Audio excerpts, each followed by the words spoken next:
This is the format for the group project, which will generally speaking be 20 minutes long for the entire group and have 10 sources for the entire group. And I will go over more specifics once we get to class.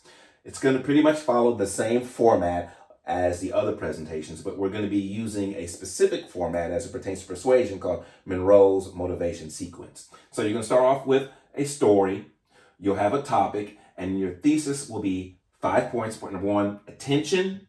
Point number 2, the need. 3, satisfaction.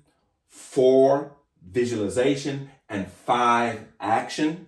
You have an executive summary. And then going back to the body, main point 1, attention as it pertains to the topic. The need for the topic. Point number 3, satisfaction. Point number 4, visualization. And then a call to action. Your recommendation will refer to your action. And then you will have your conclusion. In conclusion, we talked about 5 points. Point number 1, attention. 2, need. 3, satisfaction. 4, visualization. 5, action. And then your call to action will once again refer to the action that you want the audience to take. Now, I'll just talk it through. Obviously, I'm one person, so I can't do a group project by myself, but I'll just talk through the outline and say we wanted to convince the audience to buy an electric car. So you would have a story. We all see cars out on the road, all different types of cars. And today our topic will be, we are trying to convince you to buy an electric car. We have 5 points that we will talk about. Point number 1, the attention. Point number 2, need. 3, satisfaction. 4, visualization. 5, action.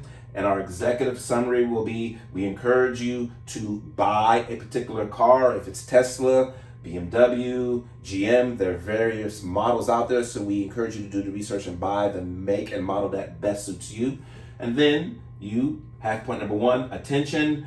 Have you noticed that gas is getting higher and higher each day? And then point number 2, need. We need to find something to alleviate the increasing cost of gas. And that something will be to invest in a electric car. And then you talk about satisfaction. Can you imagine when gas continues to go up, but you don't have to worry about your pocketbook or your budget being impacted? Visualization. Imagine the long lines and gas is $6 or $7 a gallon, but because you plugged your car in and you have unlimited juice, you're just driving by the gas station and you're saving a whole bunch of money. And then point number 5, action. We encourage you to do research. There are different types of electric cars out there. If it's Tesla, GM, Ford, BMW, whatever make and model suits you. Our recommendation is, once again, research the type of electric car that best fits you. And then you have, in conclusion, you sum up, talked about point number 1, attention. 2, need. 3, satisfaction. 4, visualization. And 5, action. And then your call to action will once again refer to the action. We encourage you to go out and do your research and buy the best electric car that fits you and your family. There's some redundancy in this particular organization. That's okay. That means that you'll get your point across to the audience, or the audience will be more likely to understand what your point is. And as I said, I'll talk more about it in class, but this is just the basic outline of the group project, which will be using Monroe's motivational sequence.